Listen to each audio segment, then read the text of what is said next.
कवि के लेखनी भूमिका के अंदर भाव बांधत बा। कैसे?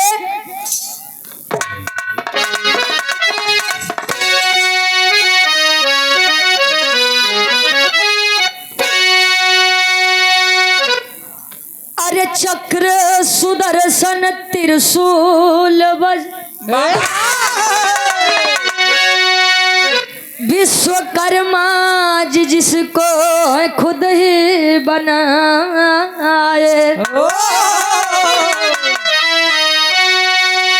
अरे पुष्पक विमान की रचना किए तो रावण भी जिसको हवा में उड़ाए। कहे कर्ण का कुंडल दधीची की हड्डी से दिव्य अस्त्रों की रचना है देखो रचाए।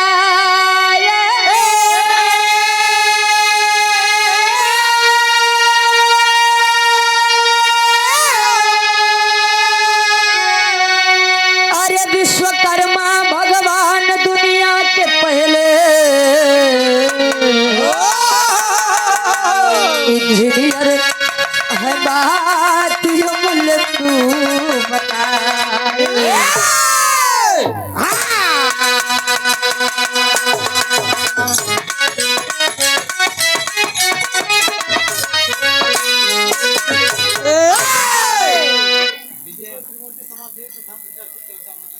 विजय त्रिमूर्ति जी समाज सेवी और प्रधान पद के प्रत्याशी हैं, ये दामोदरपुर से।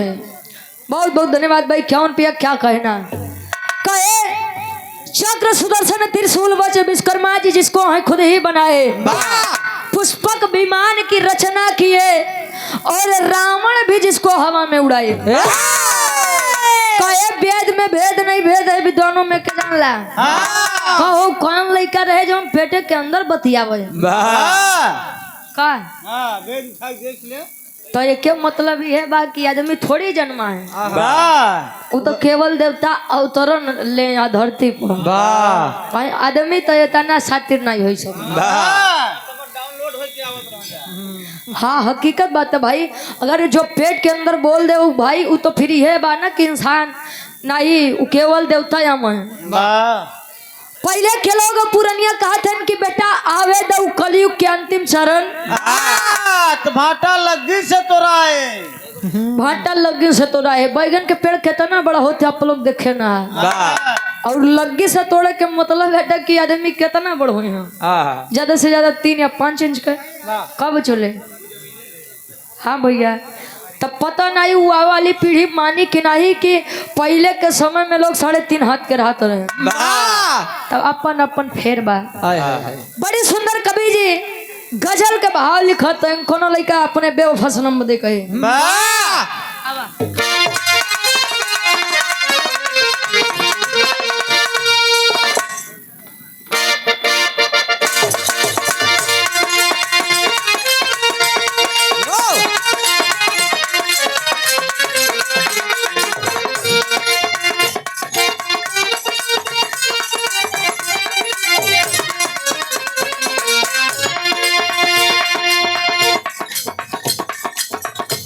ऐ खुदा तुझसे अर्जी लगाऊं, ऐ खुदा तुझसे अर्जी लगाऊं, ऐ खुदा तुझसे अर्जी लगाऊं, ऐ खुदा तुझसे अर्जी लगाऊं, वो मुझे मैं उसे भूल जाऊं, वो मुझे मैं उसे भूल जाऊं, वो मुझे मैं उसे भूल जाऊं। ऐ खुदा तुझसे अर्जी लगाऊं, ऐ खुदा तुझसे अर्जी लगाऊं, वो मुझे मैं उसे भूल जाऊं, वो मुझे मैं उसे भूल जाऊं। कहे खुदा तुझसे अर्जी लगाऊं, वो मुझे मैं उसे भूल जाऊं। अगर आदमी समझने वाला ना मिले तो उसे छोड़ देना ही बेहतर है। का गुरुजी हाँ जी काटन के बाने बनिया बाजार ना लगे नहीं लगी। जेके रुके के बाव के केहू भगा नहीं सकत, जेके जवाही के बाव के केहू रोक नहीं सकत। पहले के लोग गीत लिखे तो लागे कि आजे लिखत है और आजे गावत है। तेरी मोहब्बत रही होगी। और अगर गीत न होता तो आदमी दुख दर्द अपन के सिबट का हो।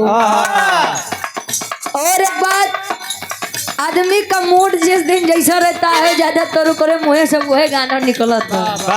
खुश रही तो खुशी वाला गाना गाई, दुखे में रही तो बेचारा गाई कि दिल के अरमा आंसुओं में बह गए, हम वफा करके भी तन्हा रह गए, दिल के अरमा आंसुओं में बह गए। सबसे बढ़िया कवि जी फर्ज में लिखते हैं विश्वकर्मा जी के बारे में एक लाइन।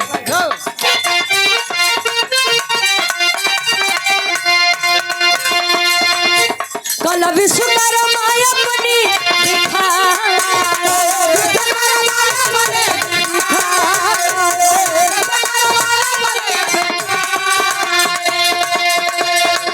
कल विश्वकर्मा अपनी अस्त्र शस्त्र ले वस्तु बनाए, अस्त्र शस्त्र ले वस्तु कहे कला विश्वकर्मा अपने दिखाए, अस्त्र शस्त्र ले वस्तु बनाए। पहले के समय में अगर निर्माण करता में क्यों के बात आवे तो गुरुजी ए प्रदीप भैया पीपे भैया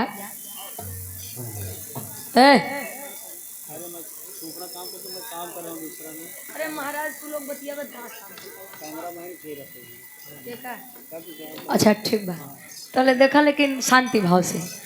पहले के समय में कुछ बनावे के पारी आवे तब विश्वकर्मा जी लगे लोग भागे। का हो विश्वकर्मा जी एक अंगूठी का निर्माण किए थे, जेके लोग कहा कि जनक जी के मुनरी। मुनरी के मतलब अंगूठी, रिंग। अरे वाह। और अंगूठी जहाँ जहाँ गए गुरुजी बिना छोड़ कहूँ बनाए सनाही वही मुनरी। स्वर्ग लोक में रही तो इंद्र लोक में इंद्र जी के और अप्सराएं जितनी रहा वहाँ झगड़ा हो। मृत्यु लोक में जनक जी के पास आई तो जनक जी के कुल नाशे भवा, अकाल पड़ गया, सूखा पड़ गया।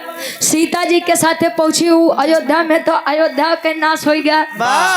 ये 100 रुपए का सम्मान लाल सिंह यादव भैया हमरे रुदापुर से, बहुत बहुत धन्यवाद। लाल चंद यादव भैया रुदापुर से, ठीक। विश्वकर्मा जी के बड़ी इज्जत रहे गुरु जी। हाँ जी। लेकिन घर में जवन मेहरारू और बिटिया रहे कल मेहरारू बिटिया, मेहरारू के नाम घृताक्षी बा और बिटिया के नाम चित्रांगदा बा। तो चित्रांगदा और घृताक्षी नाचे और गावे वाला काम करे। नाचे गावे। बड़े भाई आप हमारे हुकुम सिंह जी रैनी से 200 रुपए का सम्मान हुकुम सिंह भैया हमरे बहुत बहुत धन्यवाद। आशीर्वाद के चारे के हम बच्चे अपनी कला में कामयाब रहे। और घृताक्षी जो थी वो इंद्र जी के दरबार में नाचने और गाने का कार्य कर रही थी। तो पहले तो बड़ी इज्जत रहा, लेकिन जब विश्वकर्मा जी हमें इंद्र लोक में तो कहा कि अरे बाप रे बाप। नहीं मेहरारू मेहरारू नाचे विश्वकर्मा जी के मेहरारू है नहीं के मेहरारू इतना तगड़ा दीवाना किए बस सबका मंजीत भैया हाँ नहीं के आधा भारतवर्ष तक वही के फैन बा वाह का बा फैन बा किथा से अच्छा यहाँ जब इतनी बतिया सुने तो विश्वकर्मा जी की बात बड़ी खराब लगे कहे कि मैं इज्जत बनाऊं ई माई बिटिया हमारी इज्जत के माई विश्वकर्मा जी अपनी बेटी चित्रांगदा को बुला कहे कि ये लड़की लड़की माने तनी इज्जत हम बनाए और तू माई बिटियों के नाश करत हो बंद कर दिया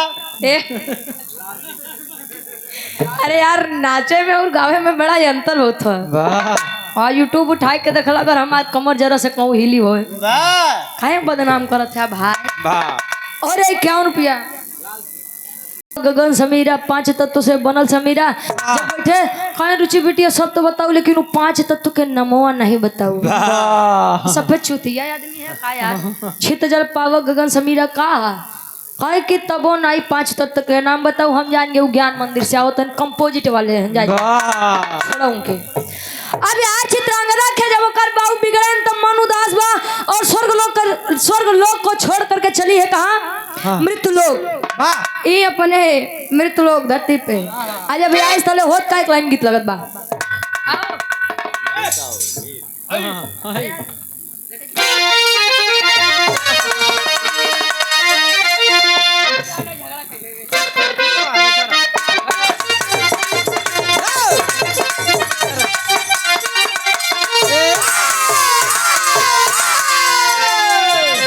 लड़का कहे हाई सेंट गम कौआ हमारे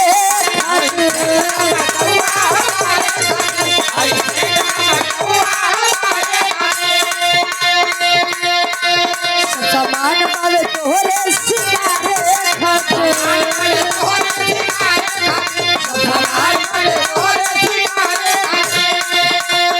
हाई सेंट गम कौआ हमारे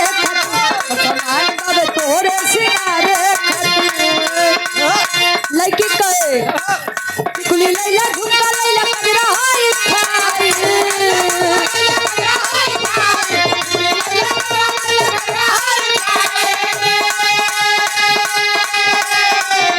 कुली लैला झुमका लैला कजरा हाय खाई आय हाय सड़िया करियरी के लाई सड़िया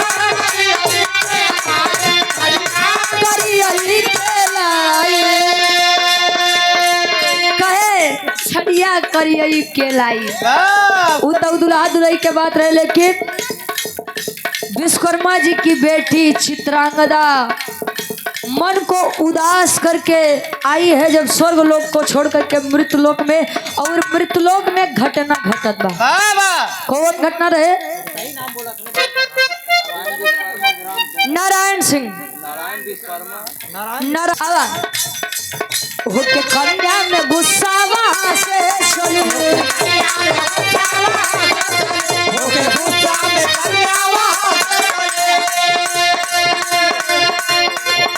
तो लोकवा में आई कछनारी कली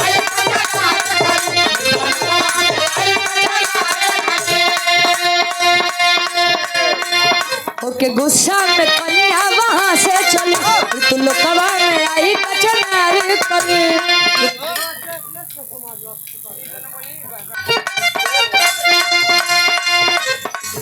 होके गुस्सा में कन्या वहां से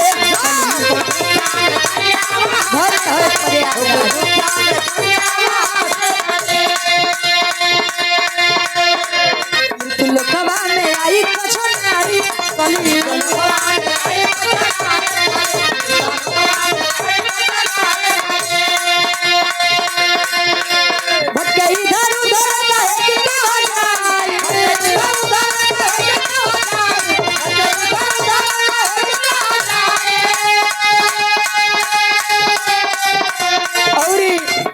सूरज यदुवंशी जी के पूजनीय मामा जी राकेश मामा 25 रुपया। बहुत बहुत धन्यवाद बा।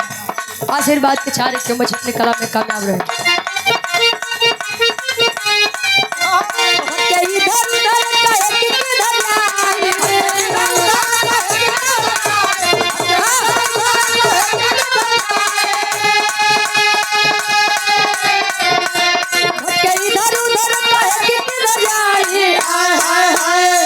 राजा सूरत के पास आए,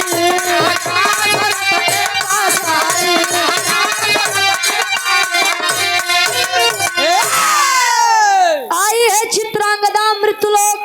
मृतलोक में एक राजा जिनका नाम राजा सूरत बताया गया। सूरज मत सुना जाए, सूरत, SURAT, सूरत। अच्छा जाना था?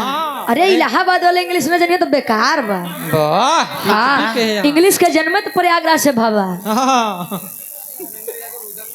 धर्मेंद्र यादव भैया मेरे रुदाफत राजा सूरत और चित्रांगदा एक दूसरे को कहे कि अब जिएंगे सनम तेरे लिए और मरेंगे सनम तेरे लिए। अब बियाह करो तो तोसी करो, नहीं तो करबे नहीं करो। अब बियाह होए। लेकिन एक बात जान ला, कोनो लड़का कोनो लड़की के तब तक अपन मेहरारू मत बोला जले मंडप में बियाह न हो जाए। और कोनो मेहरारू कोनो लड़का के अपन पति तब तक मत स्वीकार करो जले मंडप में बियाह न हो जाए।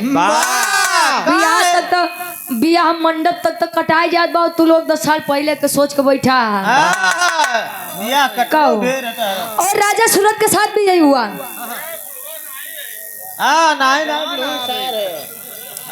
लाल जी भैया हमारे इलेक्ट्रिशियन चित्रांगदा बोली कि हम आपको वचन देते हैं और जा रहे हैं, पिताजी से बात करके आएंगे और शादी के लिए प्रस्ताव रखेंगे।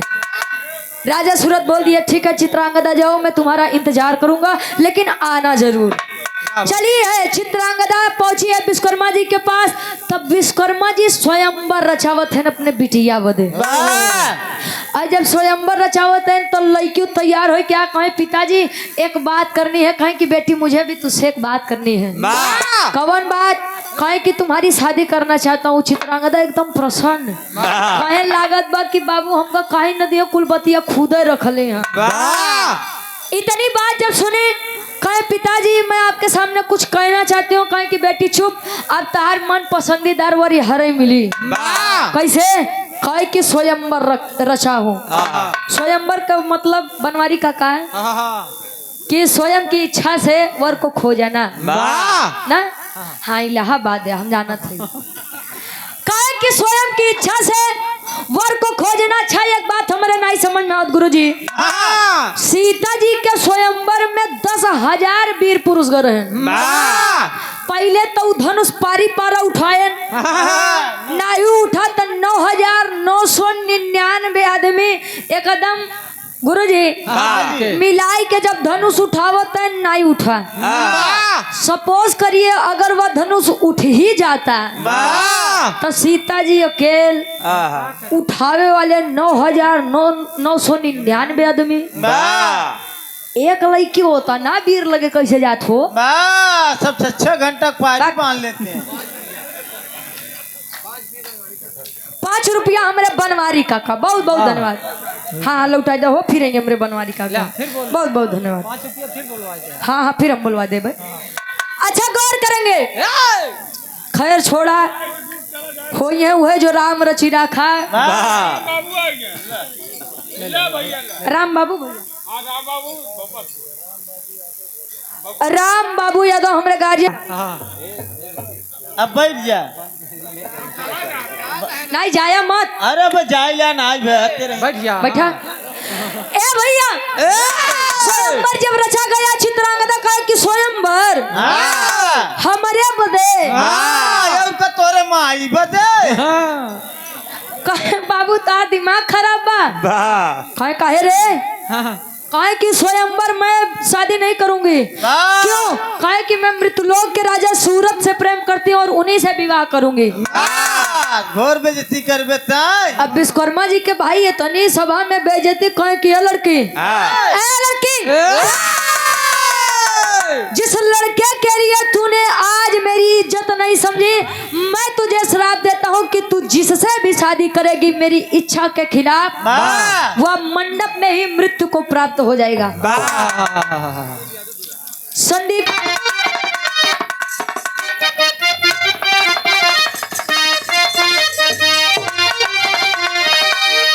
अरे स्वयंवर अपने आप रच दिए, अरे राम स्वयंवर अपने आप,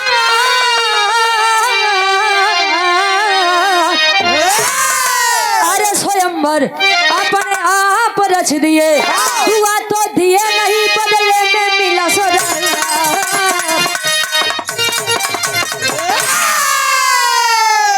दुआ तो दिए नहीं बदले में मिला शराब, स्वयंवर अपने आप रचे, स्वयंवर रचे, लड़की को नहीं पसंद। अच्छा लोग कहते हैं कि शादी के बाद किसी से प्रेम करना गलत है। अगर शादी के बाद किसी से प्रेम करना गलत है तो प्रेम किसी और से और शादी किसी और से ये भी करना गलत है।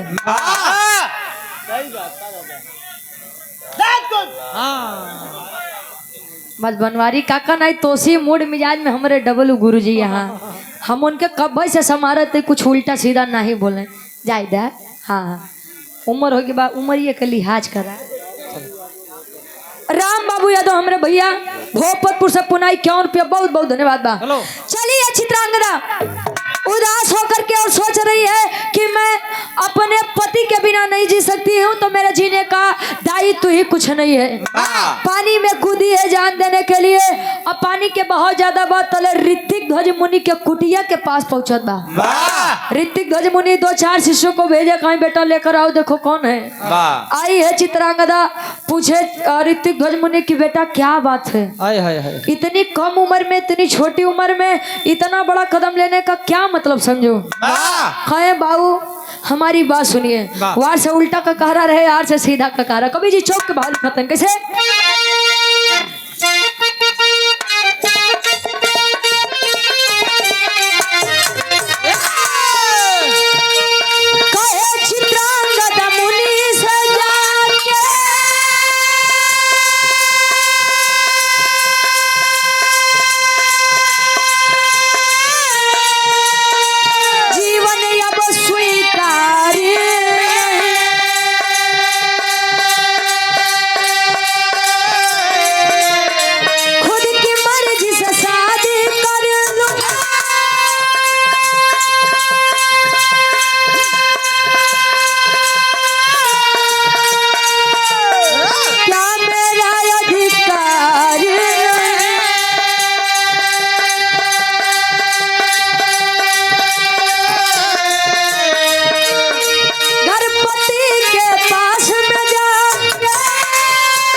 मर जाना बेकार नहीं।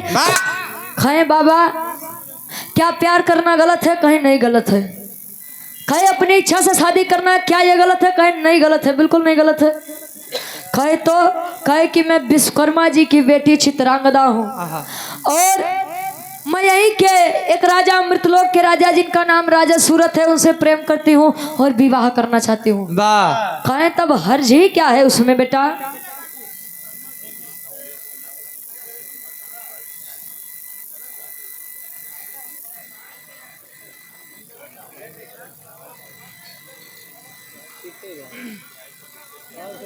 हूँ राजा सूरज से, अगर मैं उनसे शादी नहीं करूंगी तो किसी से भी शादी नहीं करूंगी। तो मरे के क्या जरूरत बा पगली। कहीं शादी तो मैं कर लूं, लेकिन मेरे पिताजी का श्राप है कि मैं अगर उनके मर्जी के खिलाफ शादी करूंगी तो मेरे पति की मृत्यु मंडप में ही हो जाएगी, यानी सुहागन बनते ही मैं विधवा बन जाऊंगी और ये मुझे कदाचित मंजूर नहीं है।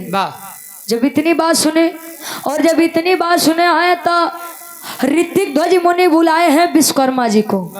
विश्वकर्मा जी जब आए तो विश्वकर्मा जी एक बात कहा कि आप होते कौन है, हम बाप बेटी के बीच में बोलने वाले कौन होते हैं आप साधु संत आदमी, आप क्या जाने कि इज्जत और बेइज्जत क्या होती है।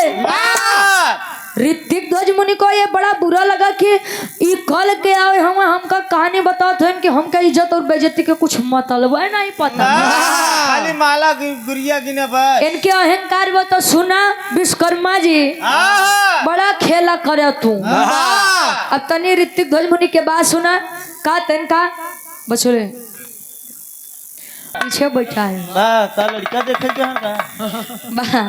बहुत बहुत धन्यवाद बा। आवा कवि जी लिखा तन कैसे विरह के आखिरी तरफ लगता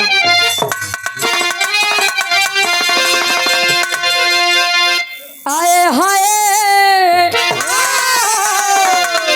अरे राम झकोर मार झुलनी इंटरनेशनल तरज भाई विराट सम्राट स्वर्गीय दादा श्री रामधारी यादव जी झूसी नरेश प्रयागराज गुरु जी गीत के गाँव में आज तो ये गीत भोजपुरी दुनिया वाले के बड़ा तहलका मचवाए हैं कहो डीजे पे ले जाए की कहे बाड़ू तू बेजोड़ आइटम मारे हम बुझनी अझकोरा मारे झुलनी कहो ये भोजपुरी दुनिया वाले गाँव में। लेकिन दादा गाँव कैसे अरे राम झकोरा मारे झुलनी काय साड़ी लहराए हो झकोरा मारे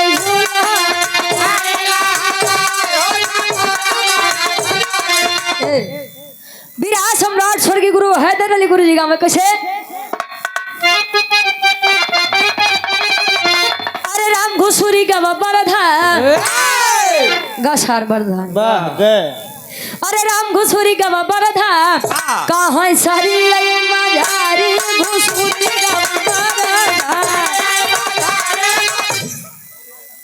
कहे घुमा के गोरी मरलू दादा राम कला जी कहा कि तेरी मेरी आंख लड़ी लोगों ने बदनाम किया कहे दुनिया के बक्कई दा हम तू अपन काम की है क्यों क्यों कहेला उमरिया के दोष बा कही के गए सूरदास सब नजरिए के दोष बा। बर्बादी के शुरुआत कहाँ से होता जाना था से अरे घुमा के गोरी मरलू हई नया न वही से घुमा के गोरी एक लाइन है सत्यन सुइया में गा रहे अरे गजब क्यों बहिनी अरे गजब क्यों बहिनी कहा चीन भतार हो गजब क्यों बहिनी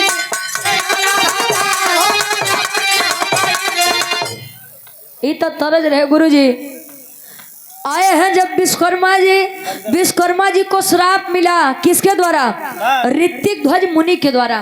कहे विश्वकर्मा जी बड़ा घमंड है आपको अपनी शक्तियों पर अपने चेहरे पर सुंदरता पर, तो जाइए हम आपको श्राप सुनाते हैं ये आपका विशाल काय रूप वानर रूप में बदल जाएगा। कहते देर नहीं भगुरु जी स्वर्गीय अर्जुन जब आया श्राप मिला जब वो वानर बने कहे स्वामी मुक्ति अरे स्वामी मुक्ति हमसे गलती हो गई जो हमने आपसे जुबान लड़ाई। विश्वकर्मा जी के कहे ऋतिक ध्वज मुनि अब मुक्ति नहीं मिली अपन मुक्ति कहे मुक्ति नहीं मिले कहे कहाँ मिली कहे न जले तू अपने स्व इच्छा से बिटिया के बिया उ राजा सूरत से नहीं खरबा तले तू बनरे बन के टहरबा। विश्वकर्मा जी बेचारू मुक्ति मुक्ति मुक्ति मुक्ति मुक्ति मुक्ति करत करत पहुंचत है कहाँ अंजन प्रदेश। अंजन प्रदेश हुए अंजन प्रदेश जहाँ हनुमान जी के लालन पालन भरे गुरु जी। जब अंजन प्रदेश पहुंचे अंजनी जी के नगर में तो कुल जितना छोट छाट भालू बानर है उन्हन बेचारे विचार करत है अरे ये बड़कवा बानर कहाँ से आई गया बारे विश्वकर्मा जी उ का करबा सरपो के सरपो तो बा कहाँ कैसे कुल भालू बानर विचार करते हैं का विचार करें अरे कहाँ से आया बनरा अरे कहाँ से आया बनरा तमोर नगरी में कहाँ से आया बनरा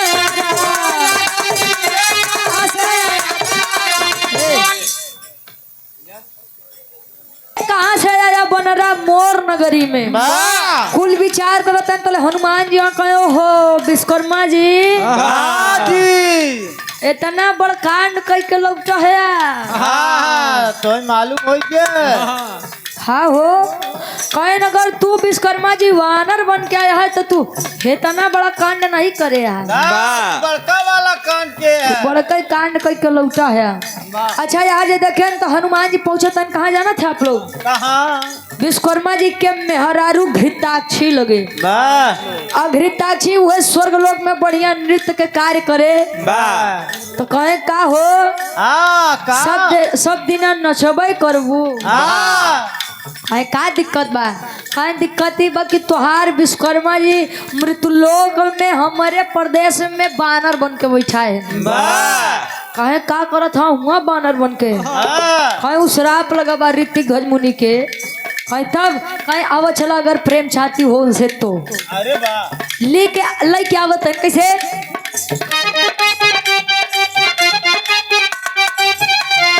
गए हनुमान तब घृताक्षी को ले आए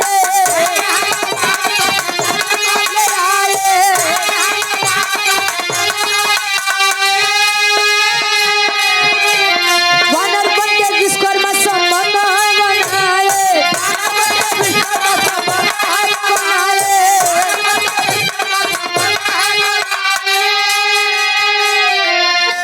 और पुनः हमारे गार्जियन जी बस आप नाम बताए दे बस हमारे गार्जियन जी के द्वारा जो कि बड़े ही अच्छे कलाकार हैं विराज जगत के सुनील चौरसिया जी ये पुनः ढेर सारा मैं पुरस्कार बहुत बहुत धन्यवाद आशीर्वाद के चाहे कहे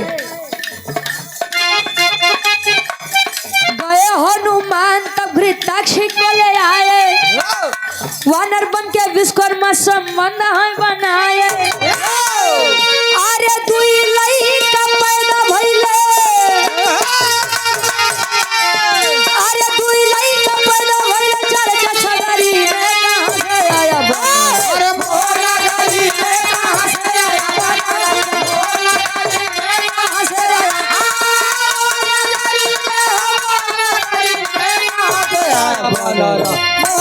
गरी में कहां से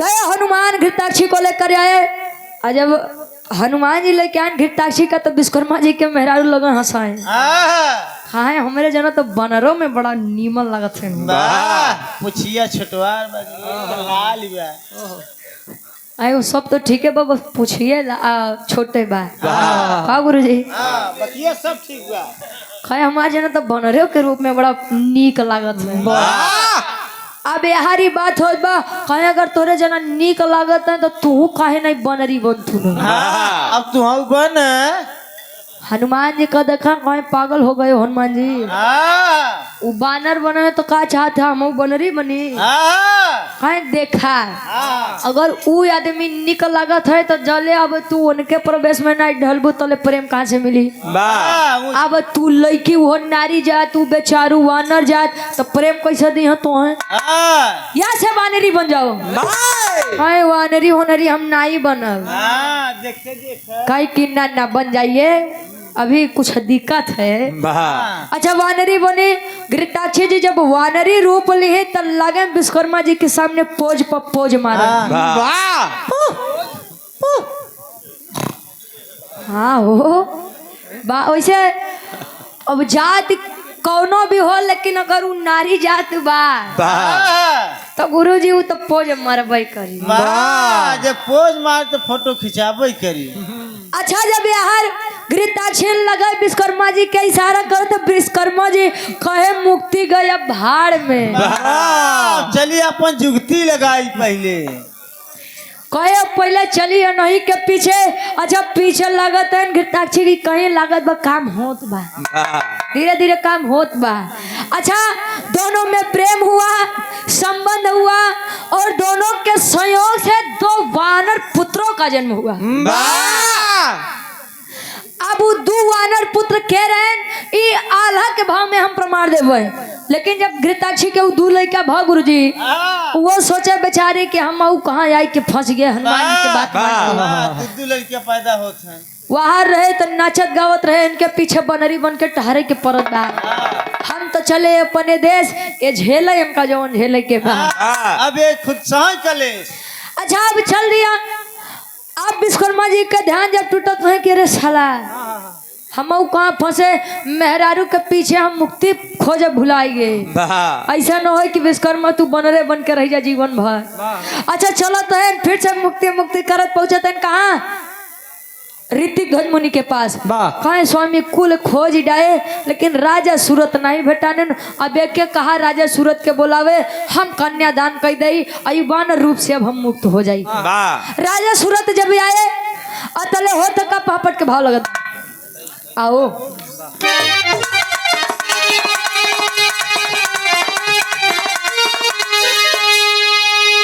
अरे कहे मुनि जी करा दा कन्यादान मान ना जाए दे। अरे कहे मुनि जी करा दा कन्यादान मान ना जाए दे। तन्ना ही साबा दुनिया में अपमान माना जाए दे।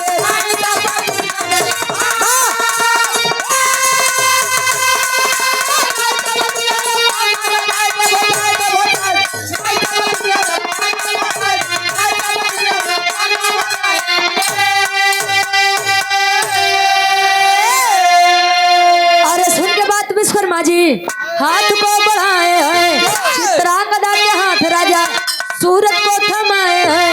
अरे कहाँ खुशी रहा दुइनो संतान मान न जाए दे। तना ही साहबा दुनिया में अपमान मान न जाए दे।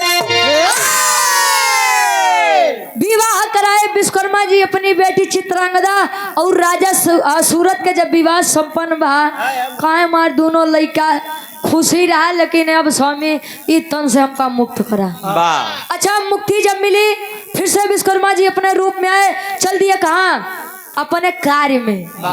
ठेका ढेर मिलत हो का चल दिए अपने कार्य में। अब जरा गौर करेंगे, जो 2 बच्चे जन्म लिए थे अंजन प्रदेश में वानर रूप में विश्वकर्मा जी और वानरी रूप घृताक्षी के बीच, उन 2 बच्चों का नाम क्या पड़ा। आल्हा के भाव में कवि जी प्रमाण देते हैं।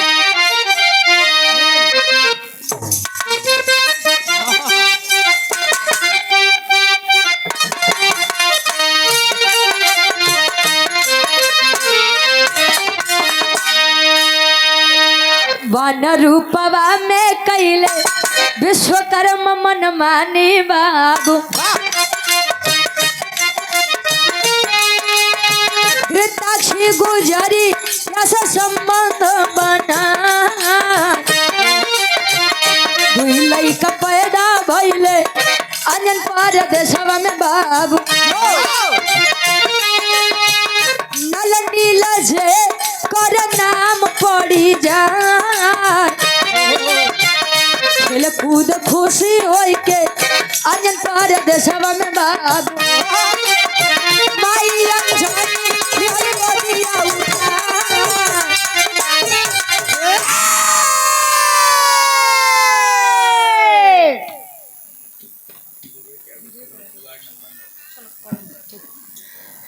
ये विवेक यादव बड़े भाई वार्ड नंबर 9 सोनौटी झूसी प्रयागराज। अच्छा सोनौटी झूसी प्रयागराज से। हाँ भैया बदर सोनौटी झूसी प्रयागराज। विवेक यादव बड़े भाई के द्वारा सुंदर माला 100 रुपया, बहुत बहुत धन्यवाद बा। अच्छा सूरज भाई के आप छोटे भाई हैं, बहुत बहुत धन्यवाद बा। हम कहे सूरज भाई के जगह स्वराज भाई कहाँ से आई है। बहुत बहुत धन्यवाद बा, ठीक बा, कोई दिक्कत नहीं। कहानी पर गौर करेंगे। दो बच्चों का जन्म हुआ जिनका नाम नल और नील बताया गया। आई नल और नील के काम कहाँ रह जाना था गुरुजी? आखिरी भाव खड़ी के भाव लगत बा। कहानी के मेन पॉइंट बा संदीप यादव जी दुदहा दैलापुर, ये हमारे गार्जियन जी के द्वारा 51 रुपया, बहुत बहुत धन्यवाद आशीर्वाद के साथ। खड़ी के भाव लगा।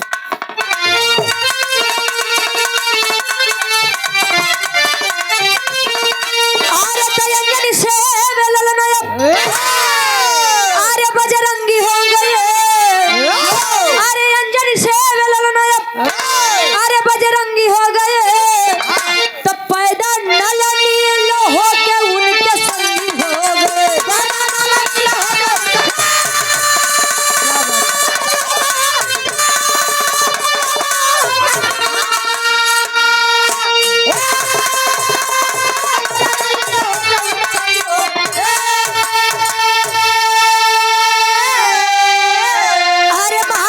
से खबर लेके आए हो तो नल नील समुद्र के मार्ग है बनाए।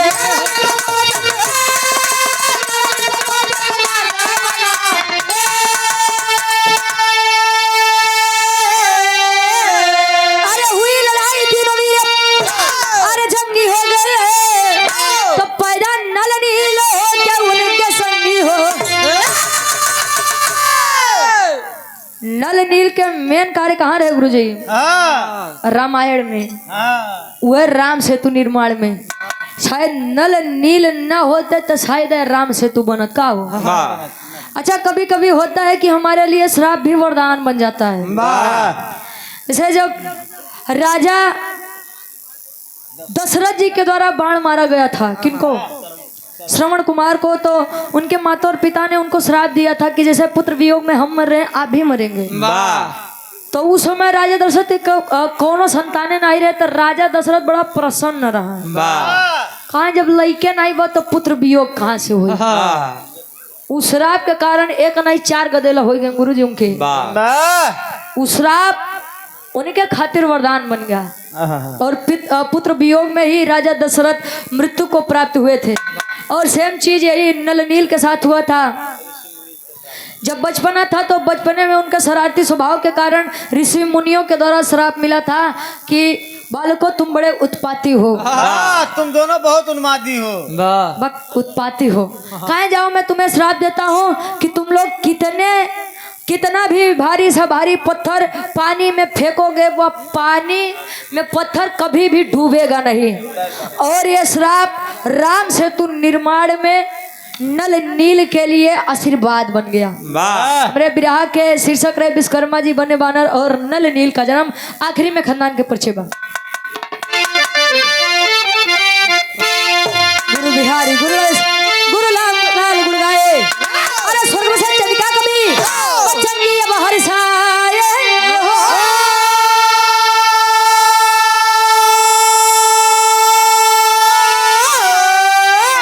अरे स्वयंवर अपने आप रच लिए, रुचि दोपहरी का पानी नाप अपने आप रच लिए।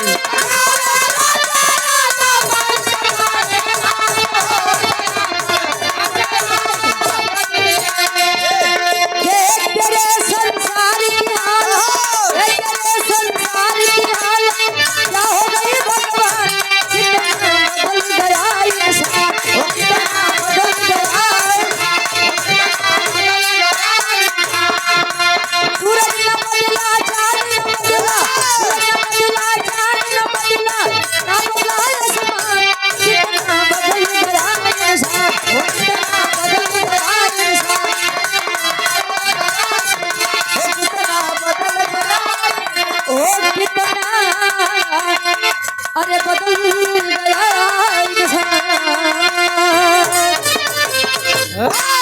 एक लाइन समाजवादी गीत के फरमाइश बा, एक लाइन अंबेडकर जी के बारे में कहा कि वो पहले राउंड में फरमाइश रहे, लेकिन हम